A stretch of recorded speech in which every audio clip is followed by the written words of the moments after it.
गरुडासारखी उंच उडायचे असेल तर कावड्यांची संगत सोडावी लागेल. तुम्ही प्रत्येक वेळेस नवीन चूक करत असाल तर नक्कीच समजा तुम्ही प्रगतीच्या मार्गावर आहात. लक्षात ठेवा, लोक उगवत्या सूर्याला नमस्कार घालतात, मावळत्या नाही. नेहमी लक्षात ठेवा, आपल्याला खाली खेचणारे लोक आपल्यापेक्षा खालच्या पायरीवर असतात. ध्येयासाठी अतोनात प्रयत्न करा. जगाने तुम्हाला वेडे म्हटले तरी चालेल, कारण वेडेच लोक इतिहास घडवतात आणि शिकलेले लोक तो इतिहास वाचतात. जिंकण्याची मजा तेव्हाच येते जेव्हा सर्वजण तुमच्या हरण्याची वाट पाहत असतात. जेव्हा एक बीज काळोख्या अंधारातून, कठोर जमिनीतून उगवू शकते तर तुम्ही का नाही?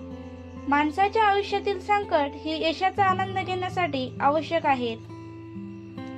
काही वादळे विचलित करण्यासाठी नव्हे तर वाट मोकळी करण्यासाठी येत असतात.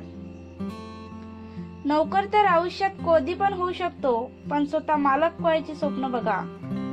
विचार असे मांडा की तुमच्या विचारावर कोणीतरी विचार केलाच पाहिजे. विश्वास हा खोडरबरासारखा असतो. तुम्ही केलेल्या प्रत्येक चुकीबरोबर तो कमी होत जातो.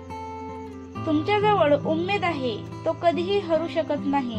खेळ असो वा आयुष्य, आपलं सामर्थ्य तेव्हाच दाखवा जेव्हा समोरचा आपल्याला कमजोर समजत असेल. तुम्ही गरीब म्हणून जन्माला आलात यात तुमचा काहीच दोष नाही, पण जर तुम्ही गरीब म्हणून मेलात तरी हा नक्कीच तुमचा दोष आहे. विजेते वेगळ्या गोष्टी करत नाही, ते प्रत्येक गोष्ट वेगळेपणाने करतात. एकदा कर्तृत्व सिद्ध झालं की संशयानं बघणाऱ्या नजरा आपोआपच आदरानं झुकतात.